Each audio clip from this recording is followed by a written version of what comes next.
This is Hidden Killers with Tony Brueski. Before we get into our conversation with Shavaun Scott, I just want to set the stage for this case and what we're talking about.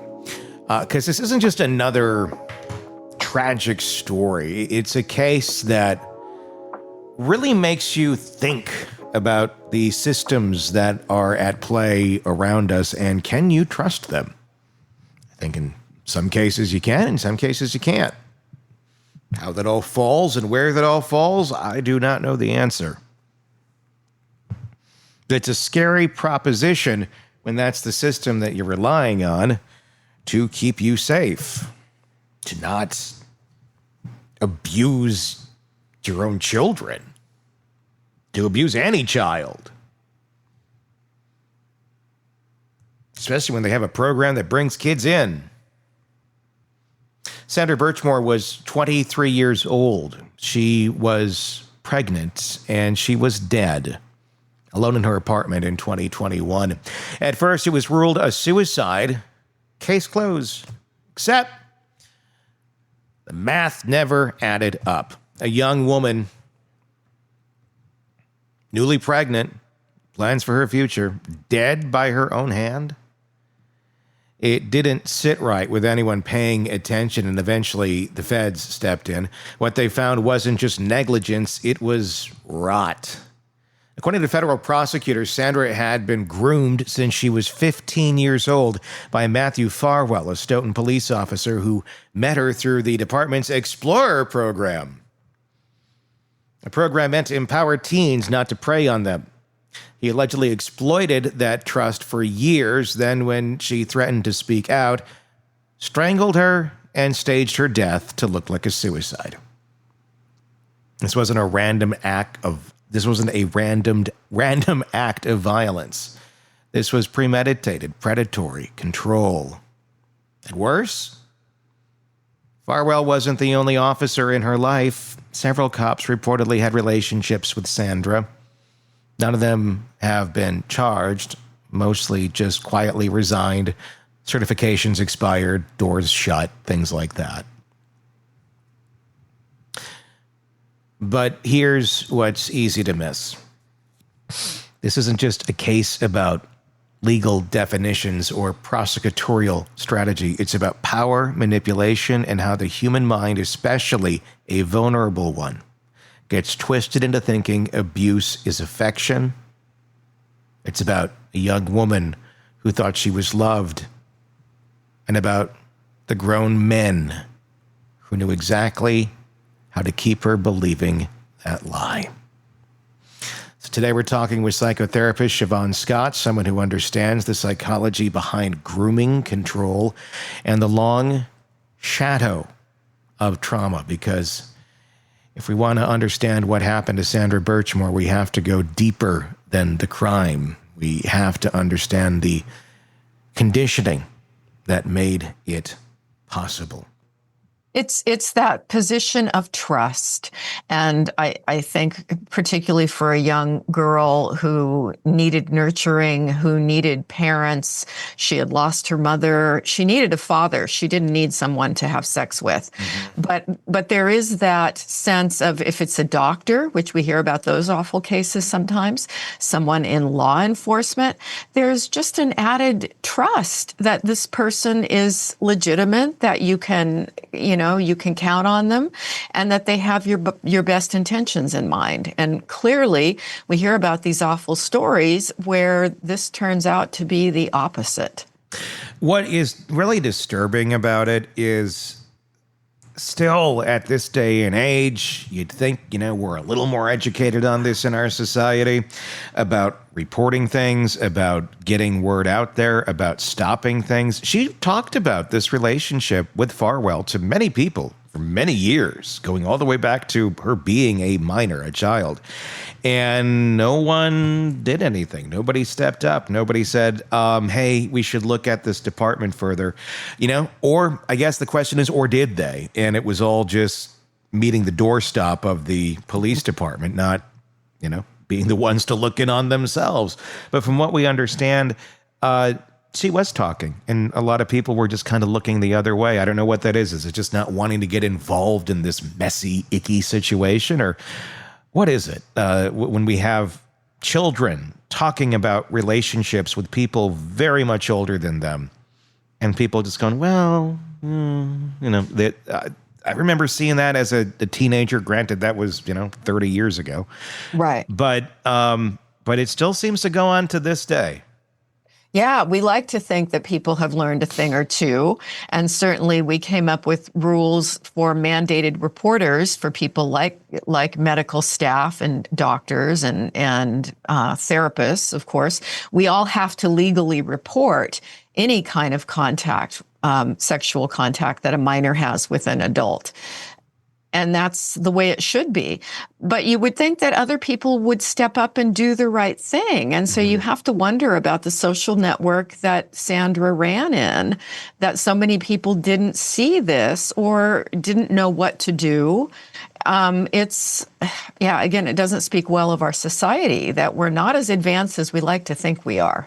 No, I mean, in my memory, I remember early high school, hell, even late junior high, which is disturbing, that like freshman year, sophomore year, several girls bragging about their 25, 26-year-old boyfriends. And in their mind at that time was they had it going on. They were, I got a man, that sort of a thinking. And I guess it really hasn't gone away all that much in society. And it's hard to change a teenager's mind about what's going on in their life when they think it's all hunky-dory and wonderful. They don't even realize they're being abused.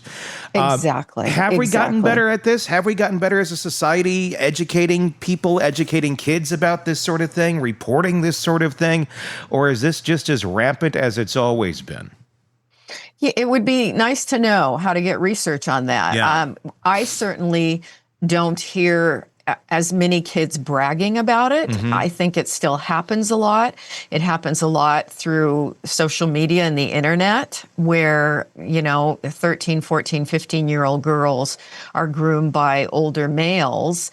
When parents find out, I have seen a lot of cases where parents take action and report that, and law enforcement takes action. But there does seem to still be far too much acceptance of it. And the teenage girl is flattered. These guys are so manipulative. They make them feel special. Usually these girls need love and attention. They need a father, and they don't need a boyfriend that's old enough to be their father in some cases. But it's appalling and surprising. And the way that this horror story ended is just one of the saddest things that we've talked about. The fact that there were so many of them that all knew she was an easy target. They heard she was, I don't know, I mean, I don't want to be crude or anything, but that she would do things with them, I'm guessing, by, and she didn't think anything of it because it was so normalized in her life from such a young age. From what we know, she was isolated, pregnant when she died. Isolation, obviously a big thing, factors a lot into their the psychological control in an abusive relationship. Lived alone, had minimal contact with a support system outside of Farwell. So when you got that, that's your world. And it's been your world for quite some time. And you don't expect that world to want to get rid of you, especially if you're believing that, you're pregnant and maybe there's a future here. That's the weird thing about all of this is she was willingly participating but groomed from such a young age. What do you say to people, and I've heard this, and I just always shake my head because it's like, we're not at that place in time either. Because the argument I get, and I think it's regionally, I think where a lot of this comes from in different regions of the country with what's been normalized and what's not, is, well, my grandparents met when she was 15 and he was 25 and they're just fine. You hear people normalizing this or trying to normalize it by things that happened, 80 to 100 years ago. Well, it worked for them. How do you get through to somebody that's, justifying that sort of a way of thinking? I mean, granted, back then, I guess we didn't look at it as grooming. Sometimes it was just more arranged than it was grooming. It's like, you will marry this person. But sometimes it was. I mean, hell, look at the music of the era. It's all talking about doing things to kids. It's horrible. That's true. That's true. So how do you address that? With someone who's trying to normalize this, saying, well, yeah, it did happen when she was younger, but she became an adult, and she was an adult for 5 years, roughly, legally, 18 to about 23. So this shouldn't be a big deal. Obviously, murder is a big deal, but people will argue that, well, it's still not grooming. It's not this, it's not that. It just seems like a continuation of grooming from childhood into adulthood. Very much so. And clearly, when you look at the situation with all the other officers who were involved with her, she was desperate for love. And she had learned that the only way she got affection, apparently, was through meeting men's desires sexually, which is just tragic.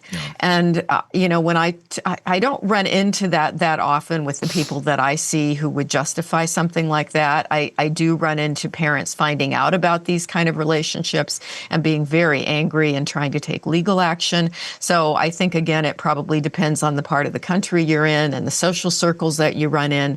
But, I would go back to this as a kid. The brain isn't even mature in anybody until they're 25 years old. That's why you see so many horrendous outcomes from teenage marriages in the statistics. They don't have judgment at that age, and they are being exploited. And I think we just have to keep repeating that like a broken record.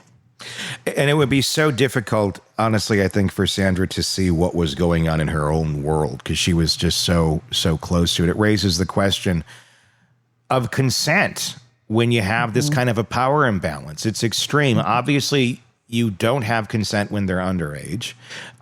You also don't, it doesn't mean they're suddenly consenting when they're of age either.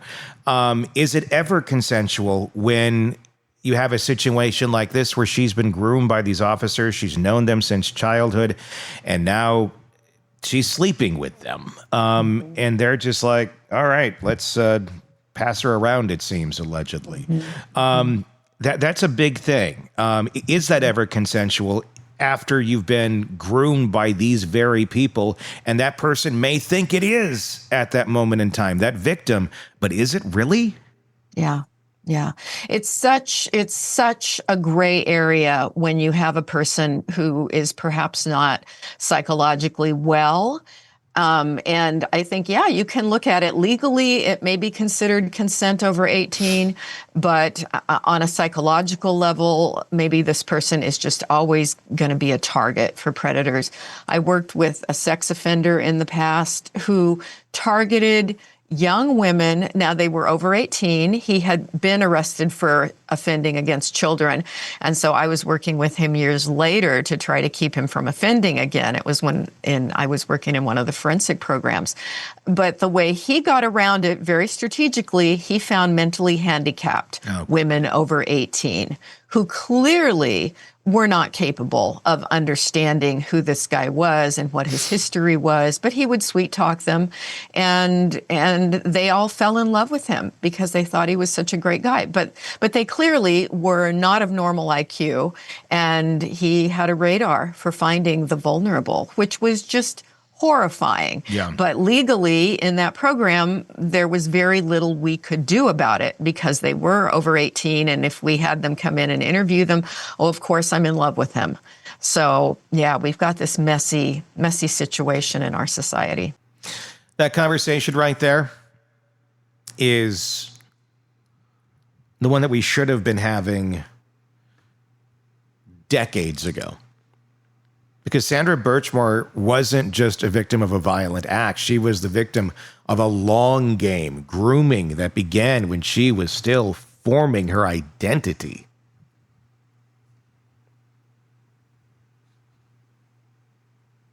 When her trust in adults was all she had. She walked into a police mentorship program looking for guidance. What she got was exploitation, betrayal, and ultimately According to prosecutors, murder. And the most disturbing part? This wasn't some shadowy back alley predator. This was someone in uniform, someone with a badge, someone the community was told to trust. The very people who should have been the safest were the most dangerous. And for Sandra, that confusion of protector and predator being the same person was a cornerstone of her reality. And as Shavaun Scott explained, grooming isn't just about rage, gaps, or legality. It's about psychological hijacking. It's about predators identifying someone's unmet emotional needs, loss, abandonment, vulnerability, and stepping in as the solution, only to later become the source of the pain.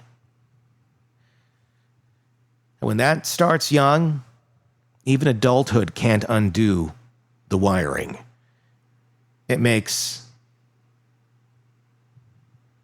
consent a gray area. Emotional clarity nearly impossible. And escaping the abuse feels like losing the only love you've ever known. And that's what makes this case so important to talk about, because Sandra's death wasn't just the end of something.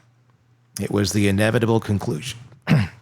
It was the inevitable conclusion of years of unchecked power, unreported manipulation, and institutional silence. She wasn't troubled, she was targeted. The question now is, how many more Sandras are out there? How many are still trapped in systems that fail to notice until it's too late?